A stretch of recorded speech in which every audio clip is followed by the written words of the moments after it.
Hai. Halo, halo, halo, halo, selamat malam, selamat berjumpa kembali bersama saya. Assalamualaikum warahmatullahi wabarakatuh. Balik lagi ya. Ribut Awandi di sini di FM 91,2 Radio Kota Batik News Interaktif Solutif. Pastinya di malam Selasa ada serbuk Senin berbuku. Ya. Yang udah pada nunggu ya, makasih masih setia nunggu ya. Ya, maaf kalau misalkan harus hadir agak lambat ya. Hehe. Karena masih ada pekerjaan yang menumpuk di ruang belakang ya. Semoga aja nanti ya pekerjaannya udah oke semuanya, tinggal di on. Ya, seperti biasa di Serbuk saya akan membawakan buku ke ruang dengar Anda, menghadirkan buku ke ruang dengar Anda. Tapi malam hari ini masih dengan buku yang sama ya.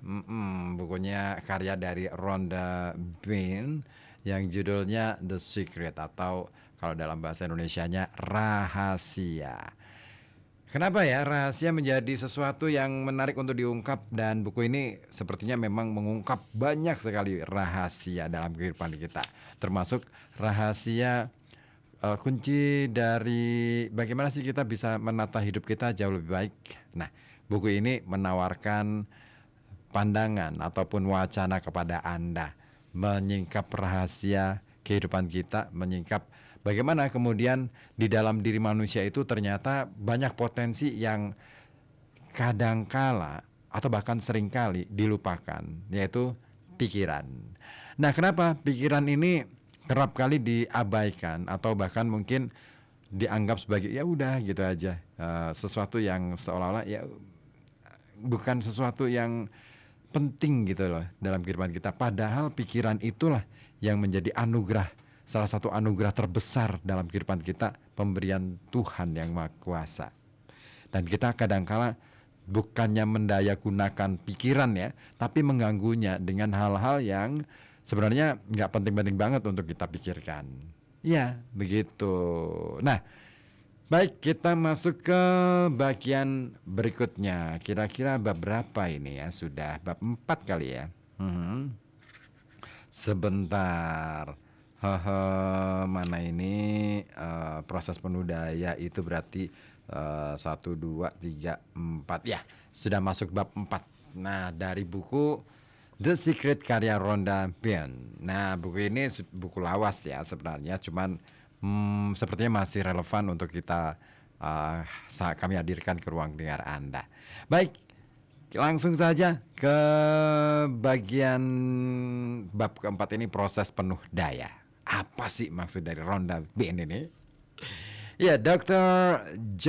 Vitale mengatakan banyak orang merasa mandek atau terperangkap atau terkungkung situasi mereka saat ini. Terlepas dari apapun situasi Anda saat ini, hanyalah realitas saat kini. Dan realitas kini akan mulai berubah ketika Anda mulai menggunakan rahasia ini. Rahasia apa gerangan? Nah, realitas saat kini atau hidup Anda saat kini adalah hasil dari pikiran-pikiran yang telah Anda pikirkan. Semua itu akan berubah begitu Anda mulai mengubah pikiran dan perasaan Anda. Bahwa manusia dapat mengubah dirinya sendiri dan menguasai takdirnya sendiri adalah kesimpulan akal yang sudah menyadari kekuatan pikiran yang benar. Lisa Nichols juga mengatakan, ketika Anda ingin mengubah situasi, pertama-tama Anda harus mengubah pemikiran Anda. Setiap kali Anda membuka kotak surat dan berpikir akan menemukan surat tagihan, coba tebak, tagihan itu akan ada di sana. Setiap hari Anda membuka kotak surat dengan mencemaskan tagihan.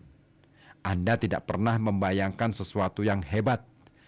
Anda hanya memikirkan utang, mengharapkan utang, jadi utang harus muncul agar Anda tidak berpikir bahwa Anda tidak waras. Dan setiap hari Anda mengukuhkan pikiran Anda. Apakah utang akan muncul? Ya, utang akan ada di sana. Apakah utang akan muncul? Ya, utang akan ada di sana. Apakah utang akan muncul? Ya, utang akan ada di sana. Mengapa? Karena Anda mengharapkan utang ada di sana.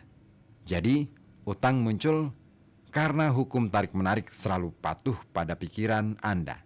Jadi, cobalah berbaik kepada diri sendiri. Harapkan kiriman cek misalnya. Ya, harapan adalah daya tarik yang sangat kuat karena harapan menarik segalanya kepada Anda. Seperti yang dikatakan Bob Proctor, hasrat menghubungkan Anda dengan sesuatu yang Anda hasratkan, dan harapan menariknya ke dalam hidup Anda. Harapkan sesuatu yang Anda inginkan. Jangan mengharapkan sesuatu yang tidak Anda inginkan. Apa yang Anda harapkan saat ini? Nah, coba deh direnungkan lagi. Nah, sementara itu James Ray mengatakan kebanyakan orang memandang situasi kini mereka dan berkata, inilah saya. Sebenarnya diri Anda saat ini bukanlah seperti itu. Itu hanyalah diri Anda di saat kini. Misalnya, Anda tidak mempunyai cukup uang di rekening bank atau tidak memiliki relasi seperti yang Anda inginkan, atau kesehatan dan kebugaran Anda tidak seperti yang diinginkan. Itu bukanlah diri Anda yang sesungguhnya. Itu hanya sisa akibat dari pikiran dan tindakan masa lalu Anda. Jadi, dapat dikatakan kita selalu hidup di dalam sisa pikiran dan tindakan masa lalu. Ketika Anda melihat keadaan diri Anda pada saat kini dan merumuskan diri dengan keadaan itu, Anda menentukan masa depan yang sama. Diri kita adalah akibat dari apa yang sudah kita pikirkan. Saya ingin membagikan sebuah proses yang datang dari seorang guru besar, Neville Goddard, dalam sebuah kuliah yang ia berikan di tahun 1954, berjudul Gunting Pemangkas Perbaikan. Proses ini telah berdampak besar pada hidup saya. Neville menganjurkan agar pada akhir hari sebelum tidur, Anda memikirkan kembali peristiwa-peristiwa hari ini, hari itu ya. Jika ada peristiwa atau saat yang tidak berjalan sesuai dengan keinginan Anda, putar kembali peristiwa itu dalam benak Anda. Selama dengan keinginan Anda, selaras dengan keinginan Anda. Ketika Anda menciptakan kembali peristiwa-peristiwa itu sesuai dengan apa yang Anda inginkan, Anda membersihkan frekuensi hari itu dan memancarkan sinyal dan frekuensi baru untuk esok hari. Anda telah dengan sengaja menciptakan gambar-gambar baru masa depan. Anda tidak pernah terlambat mengubah gambar-gambar ini. Ya, itu kayaknya perlu dicoba ya. Ketika kita jelang tidur, kita mulai membaca kembali peristiwa-peristiwa yang sudah terjadi pada hari ini ya. Terus kemudian oke, ada sesuatu yang nggak selaras nih dengan keinginan kita, dengan apa yang kita harapkan, dengan apa yang kita rencanakan. Coba deh dibaca, diputar ulang peristiwa itu sesuai dengan yang kita inginkan. Nah, disitulah kita sebenarnya sedang membangun masa depan kita untuk menjadi seperti yang kita inginkan. Gitu ya. Oke deh, masih akan ada bagian-bagian yang seru lainnya di serbuk kali ini dengan buku The Secret karya Rhonda Byrne. Nah, jangan kemana-mana, Tetap di sini di FM 91,2 Radio Kota Batik, News Interaktif Solutif. Kalau Anda ingin bergabung, berbagi tanggapan ya, boleh melalui WhatsApp di 0855420912 atau juga melalui live streaming, melalui live TikTok saya di Tukang Ngoceh ya. Boleh, nanti saya bacakan satu persatu ya. Tapi tentu saja target saya ini hari ini harus rampung satu bab lagi buku ini supaya lekas selesai pembacaannya, tidak berlarut-larut. Dan tentu saja, batuk. Dan tentu saja supaya berganti buku yang lain. Masih banyak nih buku yang ngantri untuk dibaca. Nah, Anda punya rekomendasi buku apa yang perlu saya baca? Boleh ya, dikirim juga ya. Di sini di 0855420912 atau melalui live TikTok juga boleh ya di Tukang Ngoceh. Baik, satu lagu dulu deh. Kalau kita sudah ngomongin soal kehidupan itu,